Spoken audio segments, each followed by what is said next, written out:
Namasri Yatirajaya Vivekananda Surai Satchit Sukha Swarupaya Swamini Tapaharini.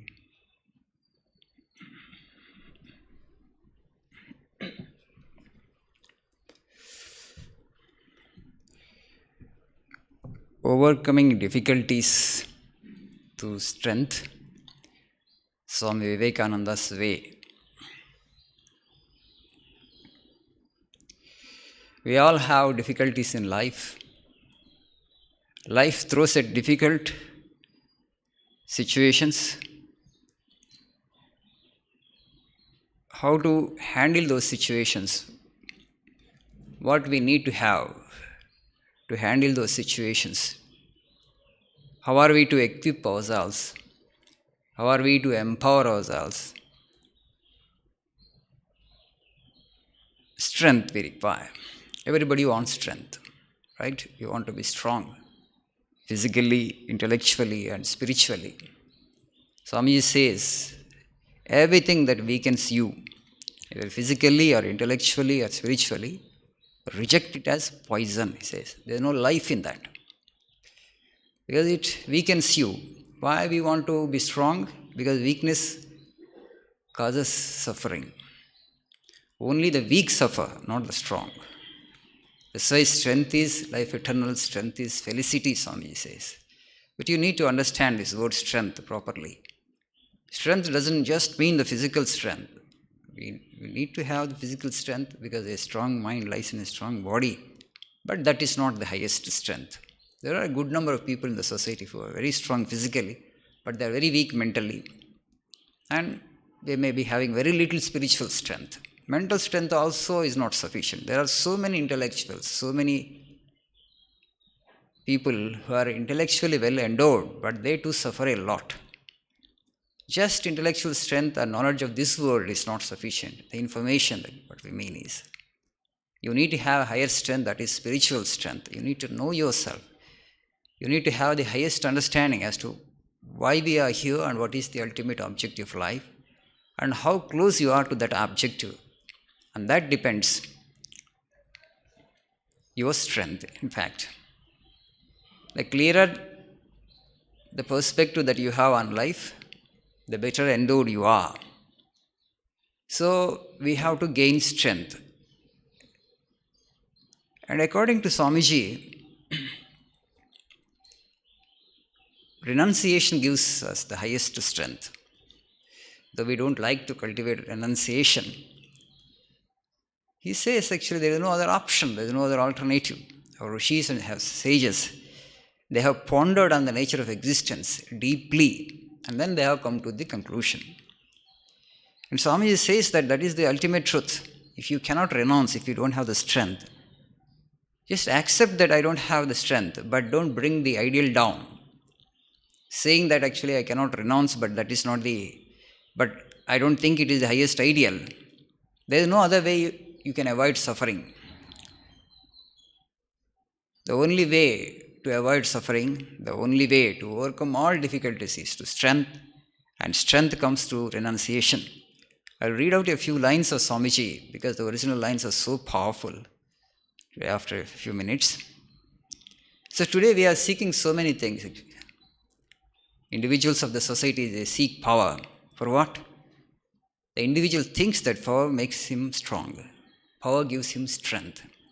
And we seek wealth or money because we think money or wealth gives us strength. They both give us strength. We think that's the reason we strive for that. But the people who have money, people who have a lot of wealth also, are suffering, right? They have their own way of suffering. Suffering is common to everybody, irrespective of the external, position. Or some other kind of suffering will come. Psychological suffering will be there. All material arrangements are fine. Your own mind will turn against you in such a way, it will torture you to death. A good number of people who are fairly rich are committing suicide also, yes? So, that is not sufficient. All these things, relations, good relationships, nothing actually will really help us overcome all the difficulties in life. Then what actually we need to give? what we need to have. Compared to these things, they don't really make us strong. Character strength is a real strength. If you have character, you are very strong. That strength actually is a real strength. That's why Swami says, it is not wealth, it is not money, it is not money and name and fame. It is character that cleaves its way through adamantine walls of difficulties. Though it is difficult to get established in good character, to build up good character, but you say, strive constantly. Character has to be established through 1,000 stumbles. The forces in the world are against you, building up your character, building up your personality. But you must persevere. You must not give up your attempt. You must exert your strength. So that gives you highest strength for sure. There is no strength which is superior to that. And knowledge gives us strength. Again, actually, this knowledge we need to define actually. What you mean by knowledge? Today, many people think that actually they are well placed in terms of knowledge, and the knowledge that they have, they are quite happy or satisfied with. But that is not the highest knowledge. The other day I was in Bhopal attending a meeting. So one of the speakers, he was telling, if somebody asks you who you are, most of us actually we tell that our designation. I'm the director of so-and-so, such and such institute. Right? You tell your designation. You are trying to define yourself through a designation or through some other thing. But that is not you. You are something different. Your designation is different. You have the designation. What are you? The fundamental question you need to put to yourself and seek answers. And our scriptures basically deal with this problem. What is a human being? Why should he suffer helplessly? Is there a way to overcome these difficulties and these sufferings forever, for good? There is a difficulty and you overcome that difficulty. There is a kind of suffering, you overcome that suffering. Another suffering comes at you. That is what the life is. Series of difficulties, series of challenges. One after the other, one after the other. So how long you want to continue like this? Can you put an end to this kind of suffering once for all? And what is the solution? Death. Is death is the solution? Death is the solution? No. What? Immortality is the solution. You need to know your own form, who you are. What am I? Who am I? Why am I here? In this way, in this fashion. This is an embodiment of the physical and the psychological embodiment. You have got it. So it's whose idea, whose brainchild this world is. Why am I here in this way, like here? So the question, the kind of inquisitiveness Buddha had displayed, the kind of inquisitiveness Shankara had, the kind of inquisitiveness all our sages and rishis had. In that meeting, one of the speakers was telling, the minister, education minister of that state, and he was telling, Bharat ka jnana apar hai. So India has so much of knowledge. Every one of us understand today. We are actually a knowledge capital of the world, India is. The traditional wisdom, the wisdom that we have developed over a period of time, the last 5,000 years. The Westerners today, they're surprised, and this civilization has so much of knowledge. Jnana sampada, knowledge wealth we have. And today we are talking about economy, and they say knowledge economy, an economy which is based on knowledge. That's why actually they are concentrating so much on improving the quality of human resource, empowering the people with knowledge. We have it. Philosophical knowledge. This 21st century belongs to philosophers. What is your understanding of life? On that depends your success in life. But people are in a hurry to make the best of the world without trying to understand this piece of life. That's the problem. Nothing about this is taught in any school or college. Everything about matter and everything about things around. What about this? It is this actually which is observing and studying the universe, right? So you need to focus on this as well. You must understand this. If you understand this, then it becomes easy for you to deal with the external. So our rishis, our sages, they actually focused on this and developed the wisdom and have given us the wisdom. That is the ultimate knowledge. There is nothing which is more than that. There is nothing which is superior to that. Knowledge which helps you solve the mystery of life and death itself. Today we Indians consider ourselves a third world country, and we are in an imitation mode. For the last 70 years, what has been going on in this country is this. Imitation of races, imitation of civilizations which are far inferior to us. And that has turned out to be the greatest disaster for our country today. In which direction are we to go? We are just actually aping them, and we are also wants to make ourselves a kind of materialistic race. Our rishis were not against this kind of materialism, not against abhyudaya. But abhyudaya, how much ever that is necessary, that much only. But don't become a slave of luxury. Don't just crave for physical comforts. Don't let your mind get enslaved in that. Don't get into that kind of slavery, they told. But today, everywhere you just see, we have to make the country, 5 trillion economy, and afterwards you want to make it a 10 trillion economy, 15 trillion economy. Already there is a country which is 20 plus trillion economy, the richest nation in the world. Do you think actually the people living over there are the happiest in the world? There is already demonstration, there is a proof that the people who have so much of wealth are not happy. Why? They don't know anything about this piece of life. So why you want to imitate them, and then why you want to take this country also forward in that way? The policy makers are not very clear. The real understanding is not there. So it's knowledge actually which gives you strength. What is knowledge? Knowledge, that is real knowledge, which helps you to know yourself, which helps you, your role here as a species of life, which helps you to understand the objective of life itself, which helps you to understand your connection with the maker of the universe. That is the highest knowledge.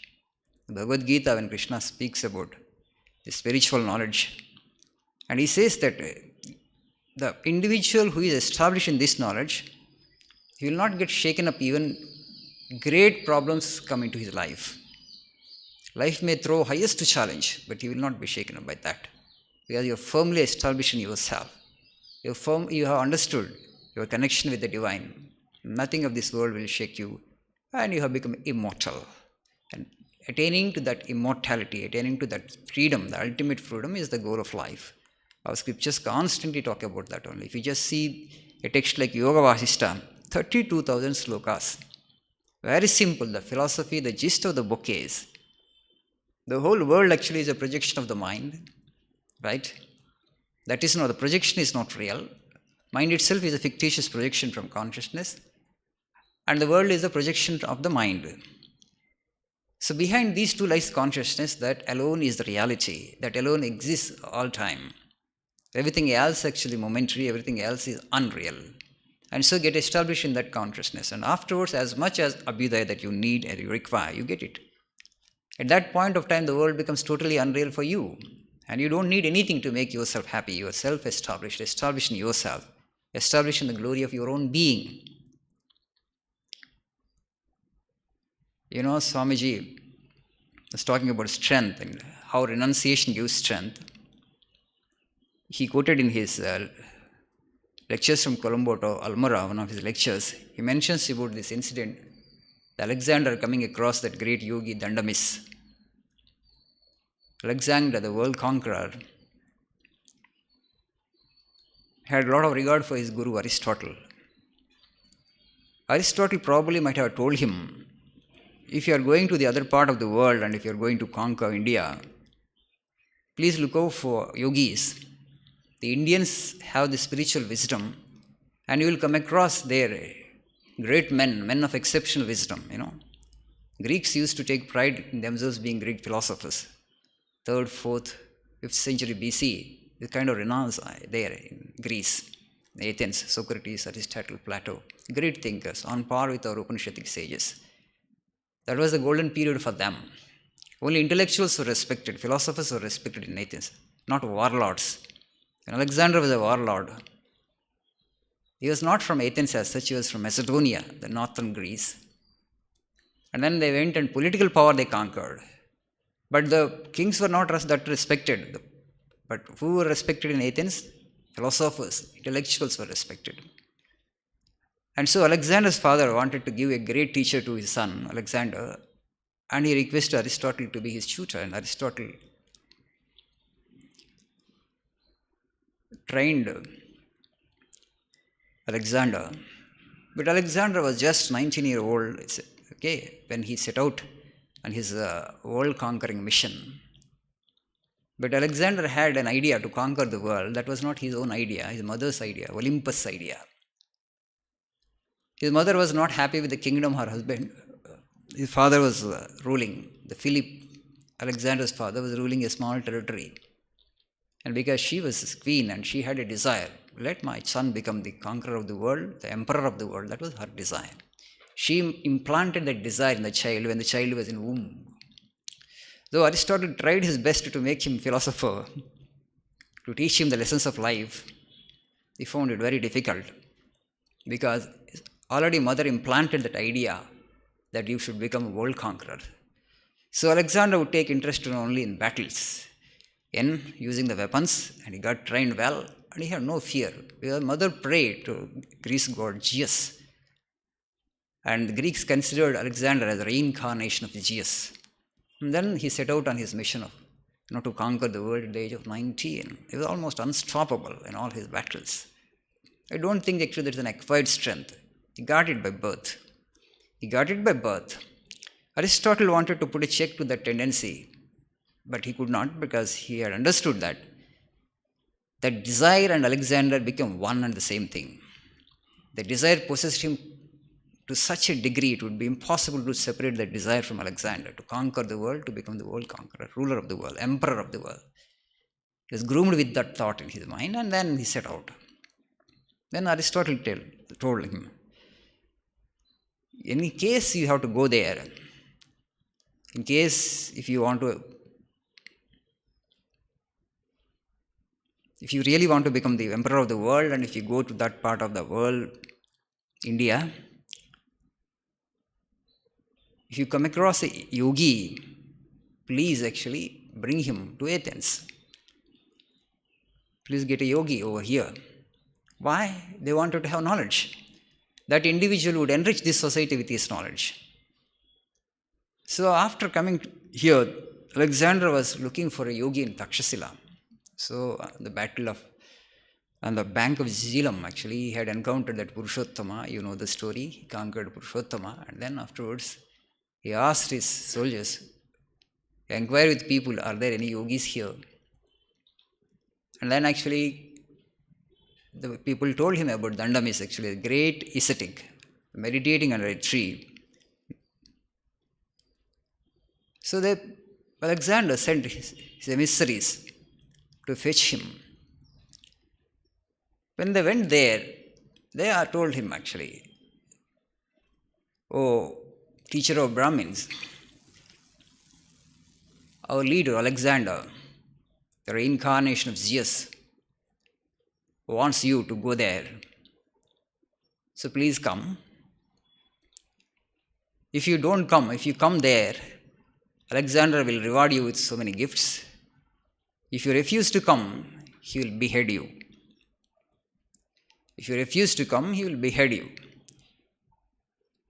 So Dandamis, he looked at the emissary scornfully and said, beautiful conversation is there, but I'm not going into the detailed conversation. He said, I'm quite satisfied, I'm happy with what I have. I don't need what Alexander has. I don't need these gifts. Your Alexander actually set out, crossing seas and lands. He is on a conquering expedition. He is not a contented man, satisfied man. If his wants are not still satisfied, let him cross the Ganges. The other part of the river is so fertile that it will satisfy the wants of all his people. So let him cross Ganges. You said that Alexander is the son of reincarnation of Zeus. I am also a kind of reincarnation of Zeus. I am also, a child of God. But I don't need his gifts, sir. The gifts of Alexander are totally useless to me. But he really is a son of God. He must be promoting peace. He must be promoting love. But he really is son of God, actually. God would not be destroying the people. God would not be insane like this. God would not find sanguinary wars like the way Your Alexander, your leader, is fighting. I don't consider him as a world conqueror. So he talks about all these things and scornfully, if he wants to see me, let him come. So the emissary goes back and reports it to Alexander. So Alexander comes to Dandamis, and a group of ascetics were there. So first time actually the conqueror of the world had come across a person who was more than a match for him. When he was told that you would be beheaded, he was absolutely unperturbed. Right? I would kill you. He looked at him scornfully. You can't kill me. You can kill my body. You can't kill me. Do you think I am body? I am that infinite spirit. Anyway, body will fall down one day, little later or early. So that it doesn't come, that kind of strength doesn't come to us. But Dandamis, being a yogi, already established himself in spirit. For them, parting with the body, just like as we part with our shirt, as easy as that. That's why he was so confident, firmly established in his own glory and nature. But Alexander, that confidence and that courage surprised these Greek soldiers. Alexander comes with a group of questions, actually, very interesting questions. I will not go through all those questions, but a few. The yogi says, then Dandamis says, as for me, I live upon these forest leaves and having nothing that requires guarding, close my eyes in tranquil slumber, whereas had I anything to guard, that would banish my sleep. See, the man of renunciation. So I would get good sleep because I don't have doors also, I don't have a house also. I'm so free, carefree. There's nothing to guard. If you have something to guard, then actually you will be in some kind of worry. Somebody else might covet that, somebody else might steal that away from you. But I have nothing to guard, I have nothing to protect, I am carefree. I just sleep on these leaves. And these plants actually give me food, and that water, you showed a small rivulet flowing by. The water is sufficient for me to sustain myself. I am totally carefree. What I need from Alexander. Should Alexander cut off my head, he cannot also destroy my soul.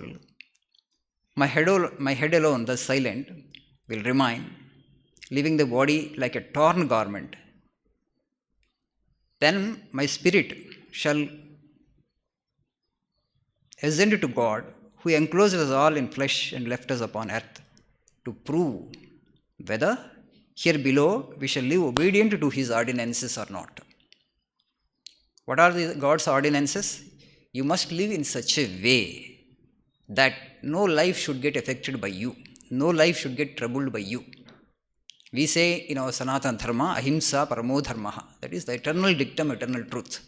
That is the greatest truth that our Rishis have discovered.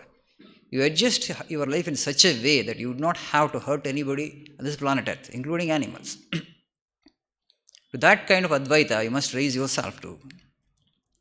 That kind of non-violence you must bring up yourself upon. And when you reach to that, then you are established in the truth.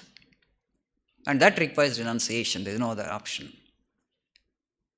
So he says, what are the God's ordinances? That you must live in such way. Otherwise, those whom you tormented, those whom you tortured, those whom you killed, the groans of the oppressed, the groans of the people who wanted to live but you killed them in the name of battle. And you will have to suffer all those groans. You will have to reap the consequences of your actions. The last class we discussed the law of karma. You cannot avoid. Law of karma cannot be hoodwinked, Swami said.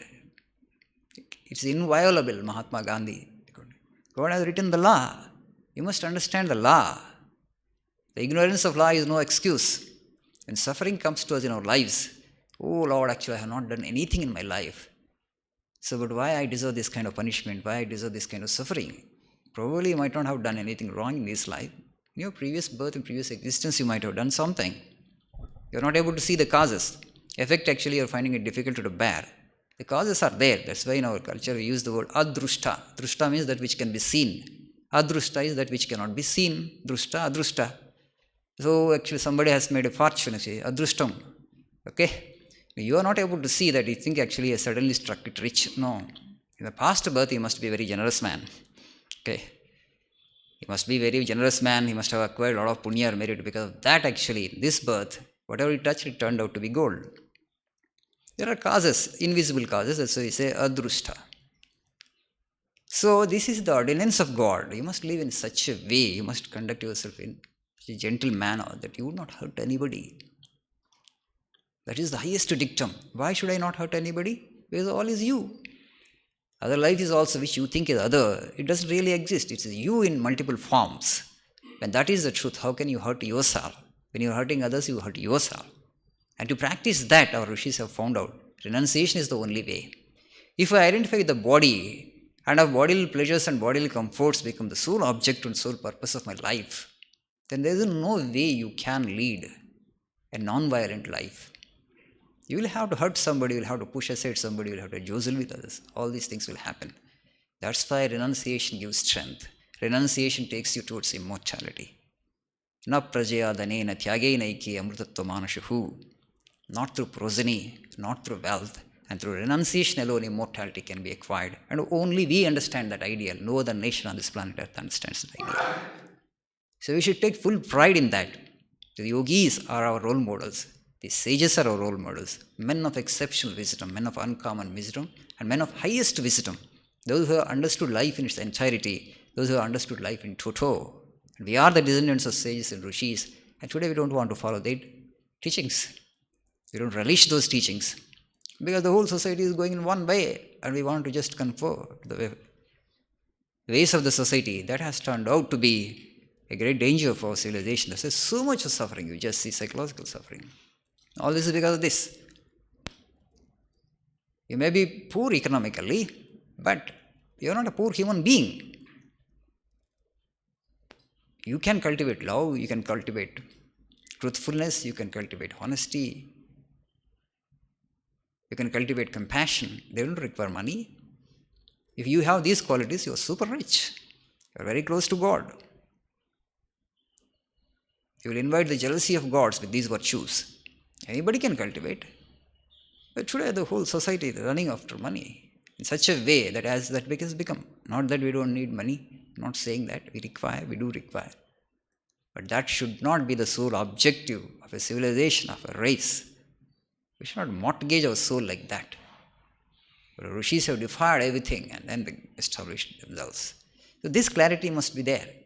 To attain the highest, you don't need anything from this world. You just close your eyes.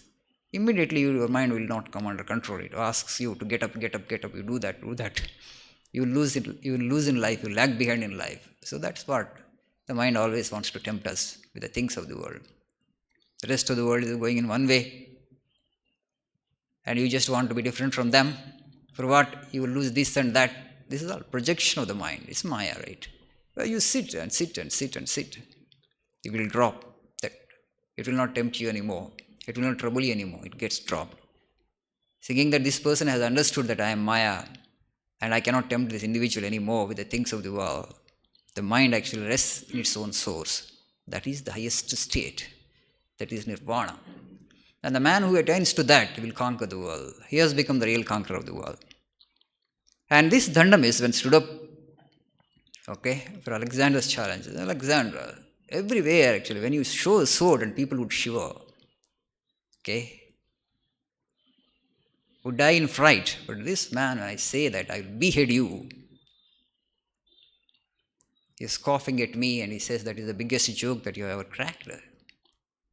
You can only behead me. You can only kill me, my physical body, but you can't kill me. I am that immortal, omnipotent, omnipresent spirit. That strength of the individual surprised Alexander. Then he might remember the words of his guru Aristotle. And these people have the real knowledge. And that's why actually they are so strong. They are not even scared of death. Death is a joke for these people in truth. And this is actually the real man, not I. So, some of the questions they say they attribute it. This is not actually, we have not recorded this in history. Greek historians have recorded it. Alexander did not actually just come out like that. He had writers, he had philosophers, he had historians along with him, and they who recorded.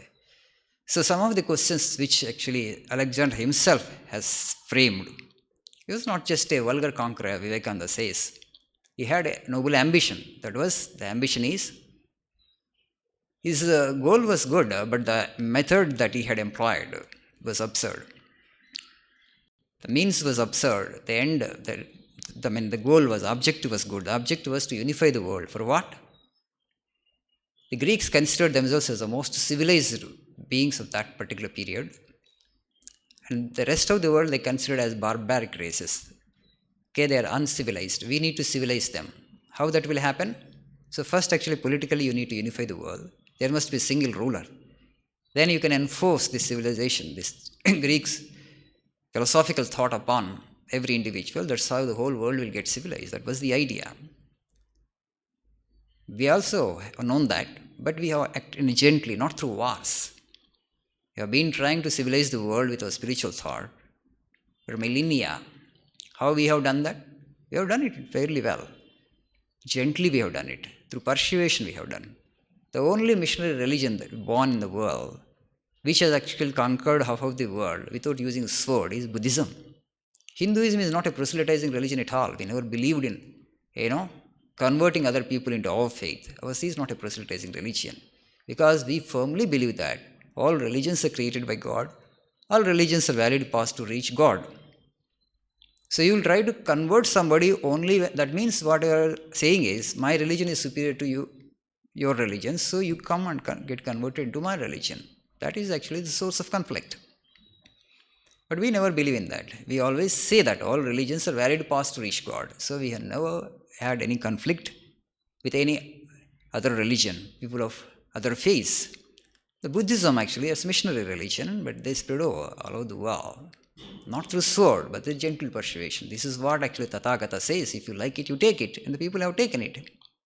But other faiths actually use sword freely to get converts. So, Alexander's question is very interesting. Which be the more numerous, the living or the dead? Dandamis, they said Dandamis and had given the answer. The living for the dead or not. Dead is actually not a being, actually. It is nothing. Okay, the living are more, for the dead are not. Which breeds the larger animals, the sea or the land? The land, for the sea is part of the land.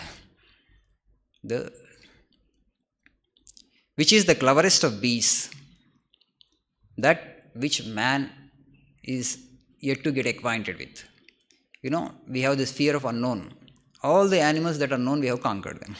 We are not even afraid of tigers and lions. They have become, they have disappeared practically.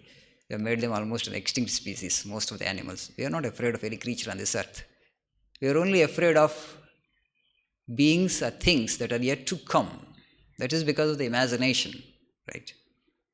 The fear of the unknown. What will happen tomorrow? What will happen tomorrow? That is the beast that we are afraid of. Not that known beast. Known animals actually have tamed and we have conquered them. So which existed first, the day or night? The day was first by one day. It's a very, tricky answer. The Alexander, they say, at this point of time, he paused. What is this answer? Which existed first, the day or the night? When I asked, the reply is, the day was first by one day. How come? What is this answer? Then Dandamis said, impossible questions require impossible answers. When you put a question like that, answer also will be like that. Okay. And the next question is, perhaps this is the best question that he has asked. How best a man can make himself a god? What is the way to make? By doing things which are impossible to man. Here, impossible in the ordinary sense, not in the ordinary sense. Impossible for common people, but if you have the ideal and if you strive for it, you will attain to that. How you can make yourself a god? By doing things which are difficult for ordinary people to do. For example, yoga. Nobody interested in yoga. We are talking about spirituality. If you go for that, actually you can make yourself a god. Just now we have discussed that ahimsa paramo dharmaha. And you can cultivate these virtues like love, kindness and compassion. So those virtues actually will make you a god, which other people are not interested to cultivate. Which is impossible to man means men are not oriented in this direction. Men, they don't want this as an ideal in life. So that's why we miss the beauty of life. But when you know that these are the valuable things that these are the things that really enhance our life, so automatically you'll long to cultivate them, and through that actually real things you will make yourself a god.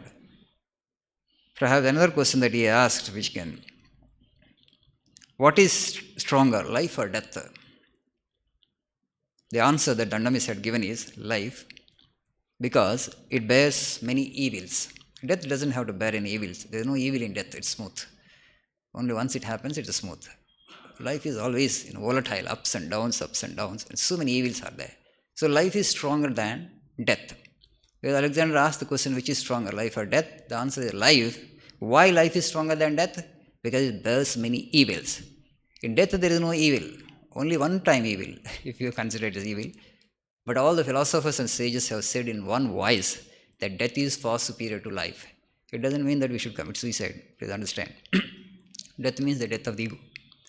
Death of ego. While here, you are here in this world, okay, if you conquer that ego sense, if you kill that limited and little individuality, you are in nirvana, you are immortal. So killing means, committing suicide means this, killing the ego, killing the I, killing the limited, puny, truncated individuality. If you can do that, you are immortal here itself. So these are some of the questions. The later story goes. Alexander was deeply impressed by this yogi's answers, but he asked Dandamis. Dandamis says, I can't come to Athens. I'm sorry. So Alexander takes actually one more yogi, by name is actually Kalanos, actually probably Kalidas. He used to worship Kali, Mother Kali. And these Greek philosophers unable to pronounce Kalidas, they made it Kalanos. So Shine's writes actually Swami Kalanos. That old sage agreed to accompany him to Athens, Alexander.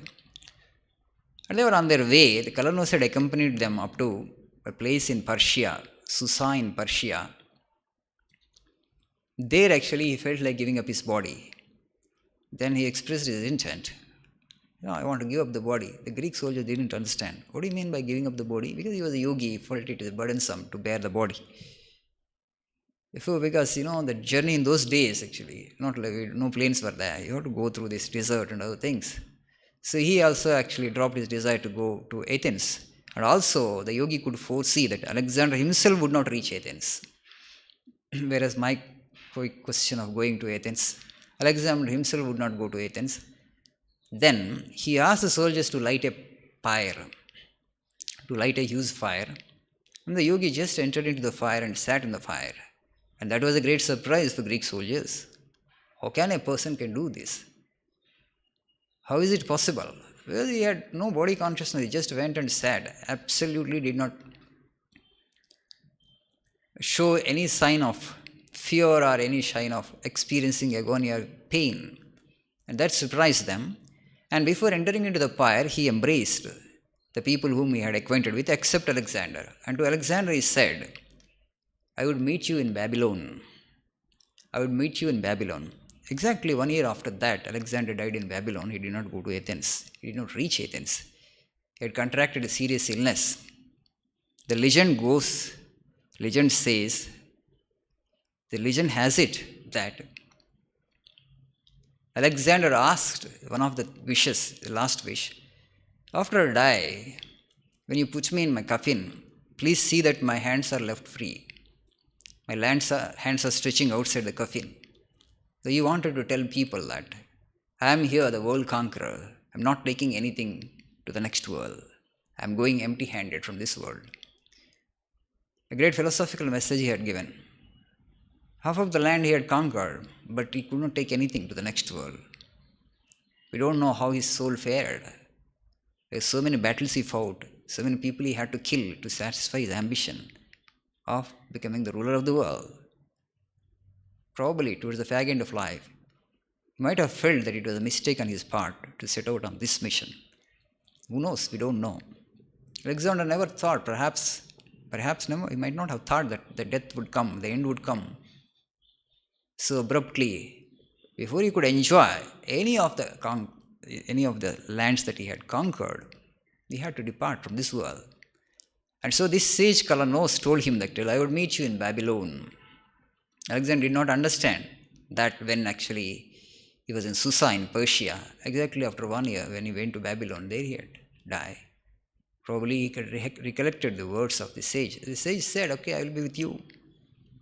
He himself did not go. First he agreed, and then actually Persia itself he had dropped the body. Because he could foresee that Alexander himself would not be going to Athens. So this renunciation actually gives us real strength. That Dandamis had it. And that actually is strength far superior than the strength of the Alexander. Alexander is a mighty monarch. But that is not real strength. The real strength comes when you become conqueror of death. I don't have any fear of death. Then you are the real conqueror. So this world conqueror was tamed in front of this yogi. And that is the highest demonstration of his strength. And when you reach that point, nothing of this world will be able to inflict any pain upon you. Nothing of this world will cause any suffering to you. And that is actually a blessed life. That's actually a noble life. You will become a great source of blessing to entire mankind. And that will happen through renunciation. That's why Tyage Naiki Amritattva Manashu, through renunciation alone, immortality can be gained. And some of the great, the Swamiji's words, they're so beautiful. I just want to read out a small piece of it. He is explaining the glory of renunciation here.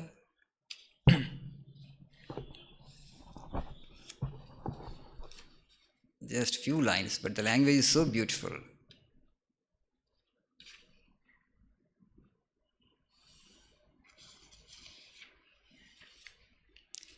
Renunciation, that is the flag, the banner of India, floating over the world, the one undying thought which India sends again and again as a warning to dying races, as a warning to all tyranny, as a warning to wickedness in the world. Hindus, let not your hold of that banner go, hold it aloft, the banner of renunciation. Even if you are weak and cannot renounce, do not lower the ideal. Say, I am weak and cannot renounce the world, but do not try to be hypocrites, torturing texts and making specious arguments and trying to throw dust in the eyes of people who are ignorant. Do not do that, but own you are weak. For the idea is great, that of renunciation. Swamiji is pleading with us actually. Don't bring down the ideal. Tyage Naiki Amritattva Manashu, renunciation alone brings immortality. It's an eternal truth. And you have to abide by that. If you don't want to renounce that, if you can't renounce, okay. I will gain strength and tomorrow I will be able to renounce. But today I don't have the strength, that's why I am going for comfort and luxury. I will enjoy it. But the ideal is renunciation. One day I must gain that much of strength to renounce the world. I must become a yogi and I must become an ascetic. Through that only immortality can be gained. And that objective should be in the mind. And whatever the things that you enjoy in life, you must enjoy through deep reflection. You must enjoy through discrimination. How much actually of happiness and joy I expect and how much of happiness and joy I am able to derive from the things of the world. If you use this kind of discriminative intellect, and after a period of time, you will develop dispassion. And that dispassion actually takes you to ultimate renunciation. And through that renunciation, you will gain immortality. This renunciation is one ideal throughout the different Vedic sects except one, and that is Vallabhacharya's sect in Bombay Presidency. And most of you are aware what comes where renunciation doesn't exist. We want orthodoxy, even the hideously orthodox, even those who smother themselves with ashes, even those who stand with their hands uplifted. We want them. Unnatural though they may be, for standing for that idea of giving up, give up, give up, give up, and that gives you strength. And acting as a warning to the race against succumbing to the effeminate luxuries that are creeping into India, eating into our very vitals, and tending to make the whole race a race of hypocrites.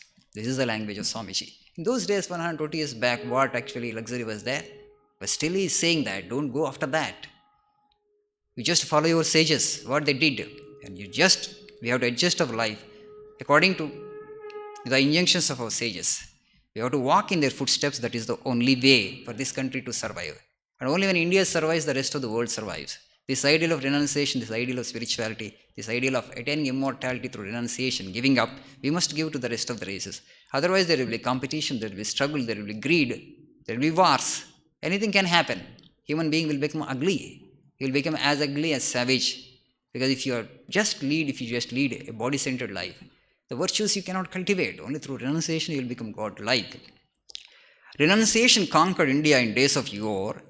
It has still to conquer India. Still it stands as the greatest and highest of Indian ideals, this renunciation. The land of Buddha, the land of Ramanuja, of Ramakrishna Paramahamsa, the land of renunciation, the land where from the days of yore Karmakanda was preached against, and even today there are hundreds who have given up everything and become Jivan Muktas, living free. Aye, will that land give up this ideal? Certainly not. There may be people whose brains have become turned by the Western luxurious ideals. There may be thousands and hundreds of thousands who have drunk deep of enjoyment. This curse of the West, the senses, the curse of the world. Yet for all that, there will be other thousands in this motherland of mine to whom religion will ever be a reality and who will be ever ready to give up without counting the cost if need be. We will be ready to give up without counting the cost if need be. And no sacrifice is too great for attaining this ideal of immortality. But we can renounce this body and mind, which are actually unreal according to Vedanta. Day and night you keep listening to such ideas that this body and mind are unreal and body and mind are unreal. And then actually you will come closer to the truth. You will come closer to the spirit, which is complete in itself. We are searching in vain actually for happiness in the world external, because we don't have even faintest idea, faintest understanding that actually highest happiness and bliss we can derive from within itself. Our very nature is immortal. We are complete. We are all pervading spirit. We are all pervading soul. We are consciousness. So once you identify with the body, and if bodily pleasures and bodily comforts become the sole object of life, then you have to get into competition. The others will become your enemies, not just competitors. After a point of time, you will learn to see. And again, in a country like India, where we don't want to control population, with this much of population, and everybody will go for only these material comforts and luxury, and if we ape the West, we cannot expect a great humanity, great society out of such ideals. So if you the only way we can save our country as a civilization, the only way we can save our race is this, by walking in the footsteps of rishis, and by following the spiritual path. We should have only one goal, as all sages have declared in one voice, that is to know the truth. To know the truth. Whether you will become a monk and strive for the ideal, or whether you become a householder or will take to some other ashrama, that is your choice. But the goal of life must be to know the truth, to know God. And you alone understand, we alone understand this ideal, and no other race on the planet Earth actually understands this ideal. These are our eternal ideas, they are time-tested ideals. These ideals are great ideals. Not ordinary ideals, for sure. We have experimented with them. We have become successful with them. Not one. Hundreds and thousands of sages have experimented with that, and they had experienced the truth. And they have declared, they have given us these truths. So today, actually, they are talking about this national new education policy. And so a lot of deliberations and discussions are going on, how to put it into practice, how to implement it. So they want to reform the entire educational system, the root and branch reform. Everybody feels the need of it. Somewhere we have gone astray, somewhere we have, lost the track of, the civilization of life, as it were. Where have we gone wrong? What has gone wrong with India? But definitely it's the educational system, which has not actually has empowered the race, failed to empower the race as such. Because the people who have framed the syllabus, who have framed the curricula, were not clear as to what this civilization is. And Swamiji in his lectures from Colombo to Almora discusses this in detail. The lectures from Colombo to Almora are the lectures that he had given when he came back from the West in 1897, from Colombo to Almora, a series of lectures he had given. He tries to explain India as a civilization there. Hindus actually as a race. What are our ideals? What we must hold on to, what we must reject, what we must give up. Why we should not ape other races, the difference between the East and the West. You just read these lectures like a heart poured out with such pathos, with such passion. The national ship actually has developed a leak, Swamiji said. So don't curse, try to plug the leak, he said. But don't curse this nation. You're all the descendants of sages. Don't forget your glory, O Indian. Don't forget your glory. But unfortunately, post-independence, the education system becomes such. The glory of the civilization, the great ideals of this nation were not thought. And as a result, today all the problems that we have in our society, you just see the kind of stress that people are undergoing, the kind of corruption, the kind of psychological problems, fear, insecurity, how much of suffering and how much of trouble. You see, the mind is actually eating into the body. The mind becomes so sick, body becomes naturally sick. The sickness has gone up.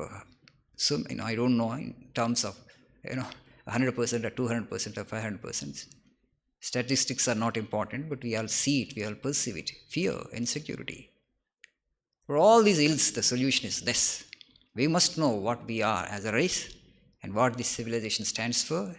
And those ideals are time-tested ideals and great ideals.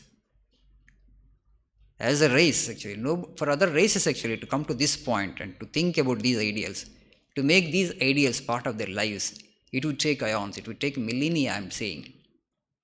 Not 1 year, 1 decade, or actually 1 century you will be able to grasp these ideas. That's how actually the world is going. Somebody wants to become a military power, somebody wants to become economic power. You will have to live in fear. Somebody else, other man also has economic strength, other man also has military power. And you want to fight a battle? And today actually, if you want to fight a battle and you think actually you will become a conqueror because you have a little more military might. No. If battle comes today, if wars come, it's not actually conqueror and the conquered. Victor and the vanquished. Everybody will be vanquished. So, sense. We need to bring sense into the human psyche. That will come only through the spiritual wisdom our rishis have given us. The world is one. The world is one family. It's one life. It's one God who is manifesting through multiple forms. It is one universal spirit that has taken all these forms. So this differentiation, this duality, is only surface deep. It's not real. It is because of ignorance. So remove that ignorance and experience that oneness. So enough wealth is there, enough resources are there. We can create an egalitarian society. We can bring down the inequity in the society. But there is that on the side, this greed. Because people want to define success in a particular way.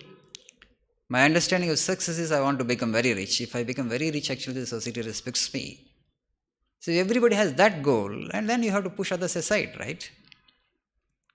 By default, it happens. And in the process, actually, you will not care to cultivate the virtues like love, kindness, and compassion. They become meaningless words. And without that, actually, you will not have inner fulfillment. You will not have inner peace. And you will be deprived from within the joy of life.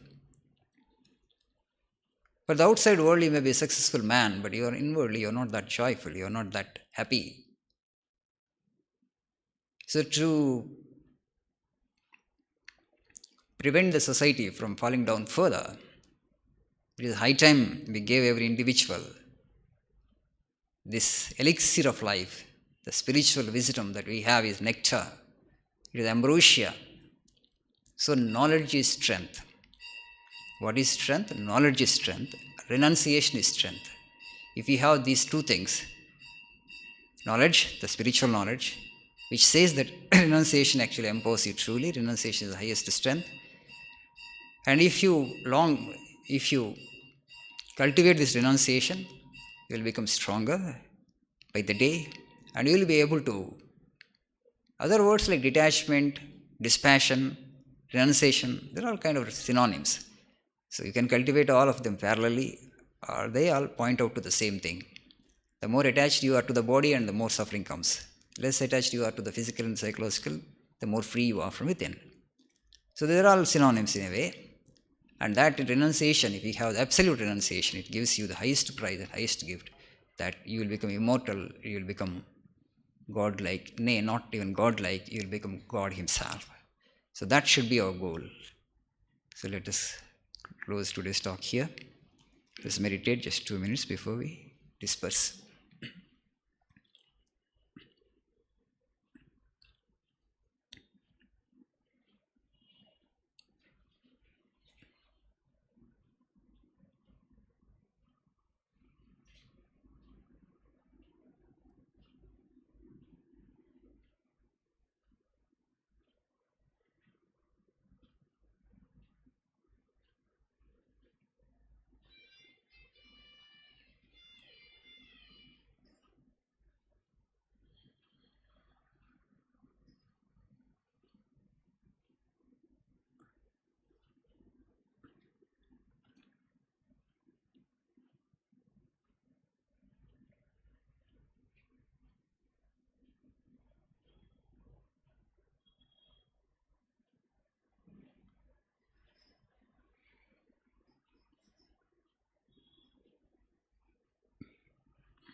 Oh.